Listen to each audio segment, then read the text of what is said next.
It's 7th of January 2026, and here are your newspaper headlines. We start today with the crumbling narrative of a liberated Venezuela. While the Trump administration initially proclaimed they would run the country, reality is setting in, and the White House is getting noticeably tetchy when asked who is actually in charge. The hollowness of the US takeover was on full display yesterday.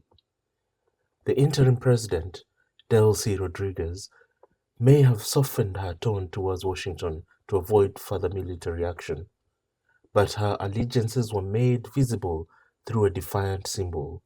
She was seen being embraced by the ambassadors of China and Iran. Meanwhile, on the streets, the people who thought they were being freed feel let down. The government is essentially the same one Maduro led, and armed collectivo militias are now roaming the country, quelling any sign of celebration over Maduro's kidnapping. Even though oil companies are expressing discontent, despite Trump's promises, US oil giants are wary of sinking billions into a broken infrastructure where the same old regime still holds the keys. As if South America wasn't enough, the tension around Greenland has just ramped up.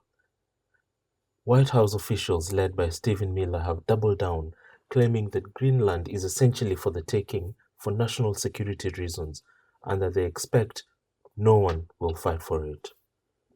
The European reaction has been swift and severe. The Danish Prime Minister, Mette Frederiksen, has warned that any attempt by the US to seize Greenland would mark the end of NATO. Trump's objectives remain dangerously unclear, leaving other NATO nations in total disarray as they try to figure out if the US is still an ally or a new kind of expansionist threat. While eyes were on the Arctic, a major move was made in Paris. The UK and France have signed a declaration of intent to deploy forces, specifically military hubs, on Ukrainian soil.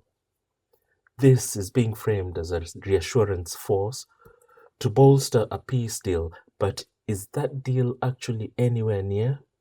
Despite the presence of Trump's envoys, including Jared Kushner at the summit, Russia is continuing its horrific strikes on civilian infrastructure. The prospect of peace remains dim, even as Western nations commit to putting troops on the ground for the first time. Finally, a look at the domestic headlines. It is notable that while the world is on a knife edge, the right-leaning papers aren't focusing on these grave geopolitical issues. Instead, they are laser-focused on the Labour government's plan to tighten drink-drive alcohol limits. The proposal would cut the limit in England and Wales to match Scotland. Right-leaning outlets have packaged this as a betrayal of personal liberties and a direct attack on British pub culture. It's a classic line of attack marking Labour as a destroyer of the village pub through a combination of increased taxes and now these draconian drink limits. From the militias in Caracas to the snowfields of Greenland, the old world order is being torn apart as we speak. Let me know your thoughts in the comments. Don't forget to like and subscribe for more deep dives. I'll see you tomorrow.